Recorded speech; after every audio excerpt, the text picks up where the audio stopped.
G'day guys, this is Rob from Troutlore.com.au, Australia's fly tying specialist store. Today we're tying something a little different. It's Joe's Shrimp, a fly that has been popularised of late by Joe Manzano of Joe's Flies. He took this idea from Griffo's original shrimp and played around with it slightly, increased the size, and has come up with this fantastic celluloid style ghost shrimp pattern. For those of you who subscribe, you will have seen it in issue 117 of Fly Life magazine, tied there by Chris Beach of Flymax. We sell them here in the shop at Troutlore. This one here being one of Joe's own that he ties himself, the one in the vise being one that I've tied myself. I do mine a little bit differently for my own reasons, and today we're doing my version of Joe's Shrimp, which is Joe's version of Griffo's Shrimp, and that's what's in the vise right now.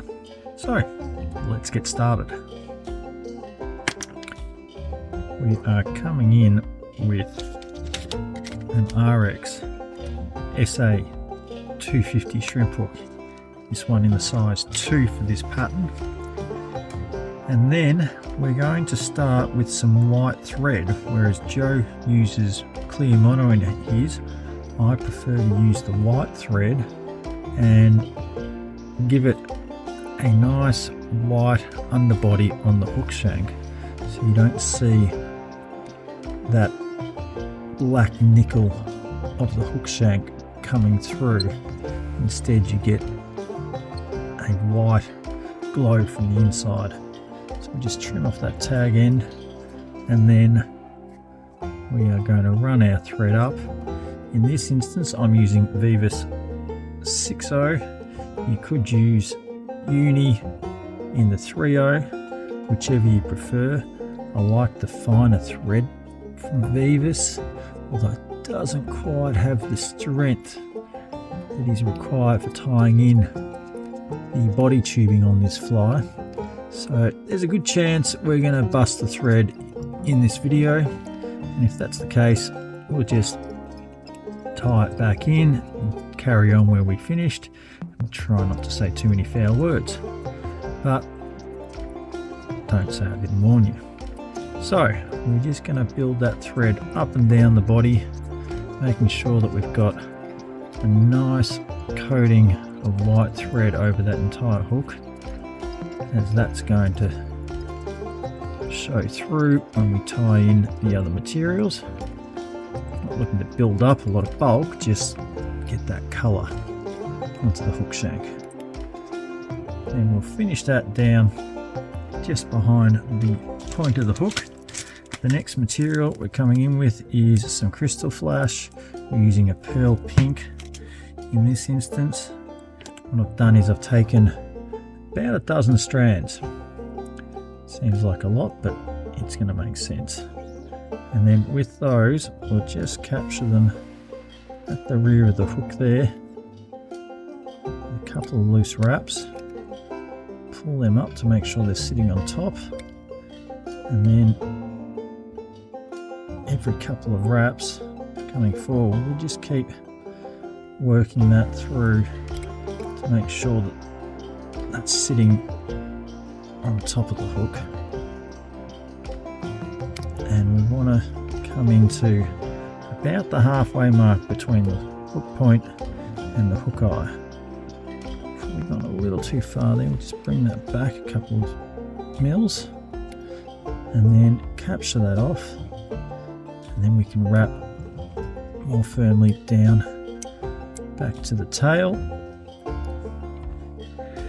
And then we come in with our next material, which is the stretch cord to create the clear body. For that we're using Joe's stretch cord. It's a material that's supplied through Troutlore here.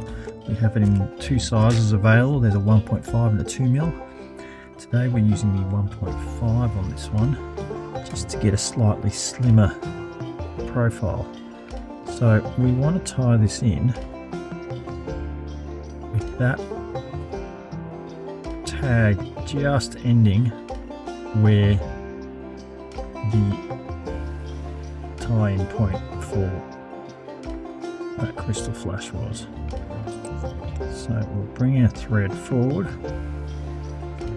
Before we do that, we're going to tie this crystal flash down. We just split it half and half either side of the hook shank. Bring that down, capture it in front and behind, and then like you would with the parachute post, but from underneath, we'll do a few wraps around and then bring it back up again, and a couple of wraps on the hook shank just to lock that into place. So that's now pointing straight down. And as we said before, we're just going to capture that just at that tie-in point of where the crystal flash runs down. So we can just tie it forward and back of that, ensuring it's staying on top of the hook shank. Once we've got a bit of tension there with a few wraps, we'll start pulling that thread, that cord back and stretching it. So each wrap back down the hook shank, we're actually thinning out the stretch cord. Trying to avoid that hook point with our thread. That's how we snapped it last time. One or two nicks on there and your thread under this sort of tension isn't going to last. So working around that.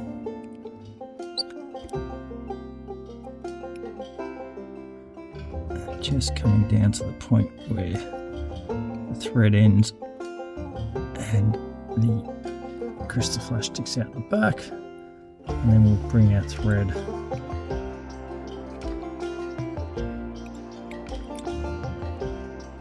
back up to that tying point just in front of the crystal flash. Now we can take the tension off there. At this point, we might just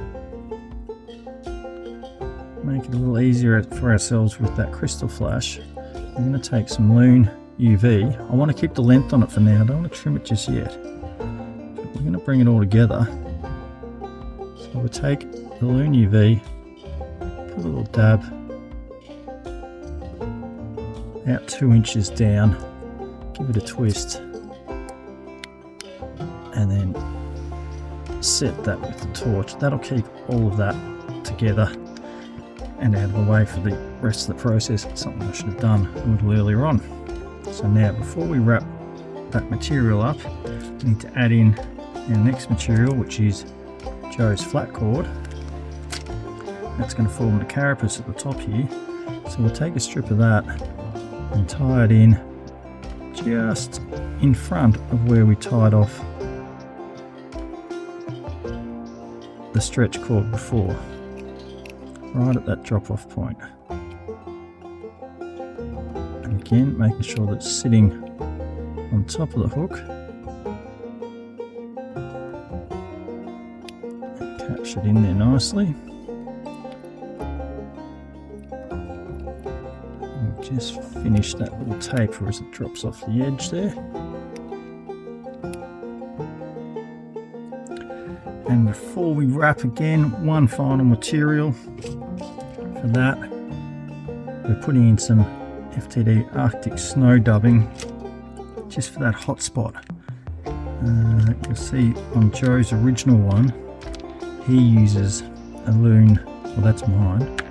On Joe's original one, he uses a little bit of Loon UV resin. I prefer to put the dubbing in and get it worked all the way around then, and create a little bit more of a lighter hot spot.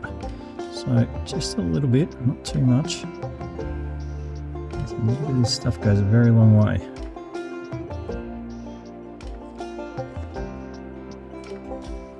Get that inch long dubbing noodle, and then we're going to wrap behind that carapace tine point in front of it and all around where that crystal flash is coming out underneath. If any straggly bits, we'll just trim them off, and that will work nicely. With that in place, we can now start wrapping up the body. So we're just going to stretch that material out again and coming over the back, making sure that we're not capturing those tail fibres. Good stretch on it.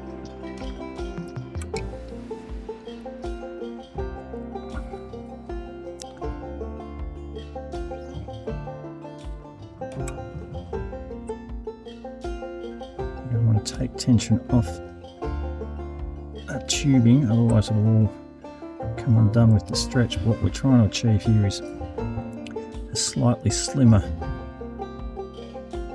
body at the rear, and then as we come forward we'll reduce the tension and allow that to thicken up. As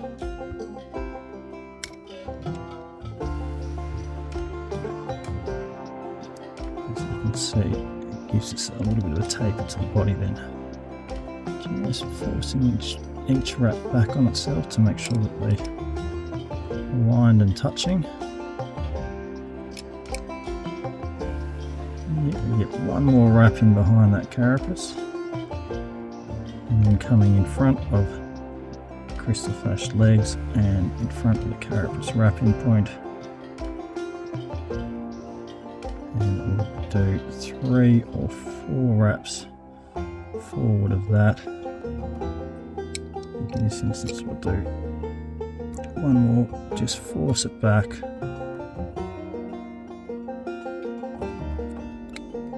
and capture that with our thread, wrapping around the thread to ensure that we've got tension on it. Then we can just force that back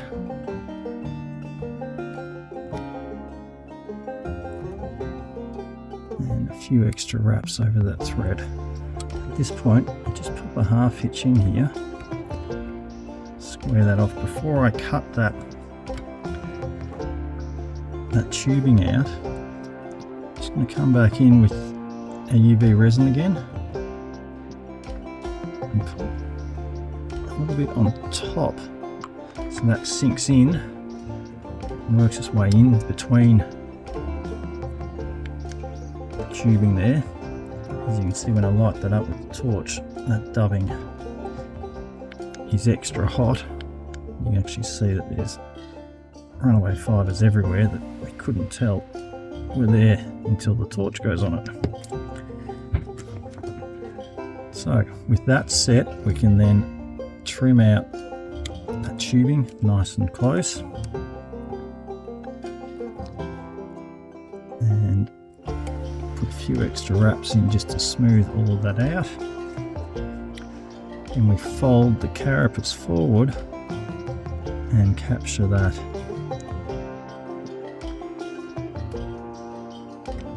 to achieve a little D-loop like so. Pull that back and some wraps in front of the carapace, and then a few wraps behind. You can then trim that nice and close as well, and with our thumb just force that back to keep the hook eye clear. Again, I'll pop a half hitch in just to seal that up, and come back in with the UV resin once again. Just a little touch in there.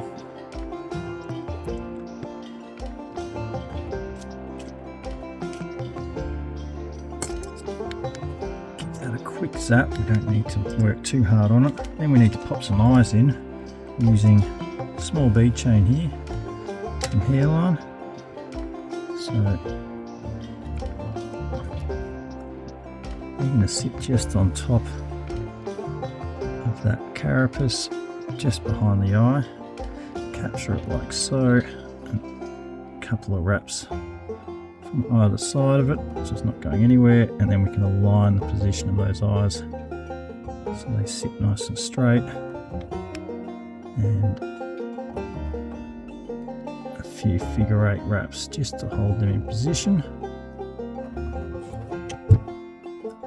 like so.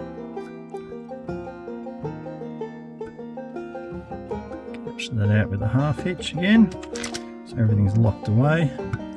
In comes our whip finisher, and we'll do a couple of 3 or 4 turn whip finishers behind the hook eye and in front of those eyes. Trim them out again, and now we're going to come back in with our UV resin. This time I'm going to use a bodkin to apply it, so because the brush is a little bit too thick and clumsy. So just take some on the bodkin, turn that upside down, and just work it in to the underside there, filling those gaps and evening out. Like so. Hit that with the torch.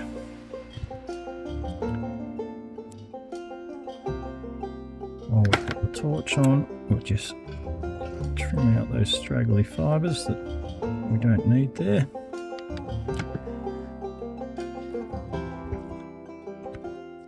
Then one last spot with the UV resin is to hold the legs in place, so we're just going to do a cut on the legs about the same height as the hook point, like so, and then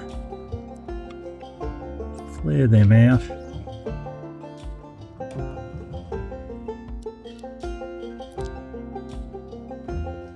and with our bodkin again, a little dollop of the resin right in at the base. Make sure they're flared and seal that in place, so that'll hold those legs sticking out at that angle.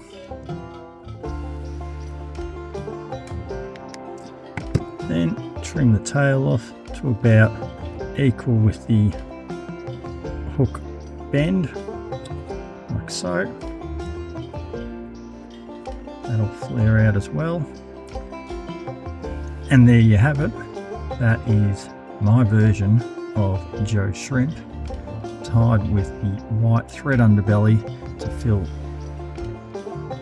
that central skeletal section, otherwise still allowing it to be a fairly see-through clear ghost shrimp.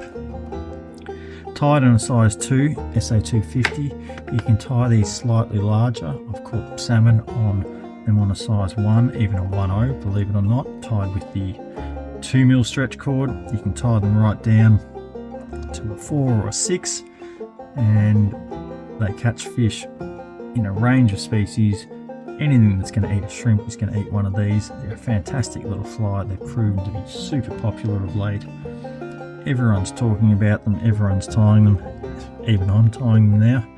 There you have it. So now that you've seen the process, you can get onto it yourself. If you liked the video, please give it a thumbs up, subscribe to the channel for more videos. If you want the materials list for this, you will find it down there in the description. As always, thank you for watching and happy tying.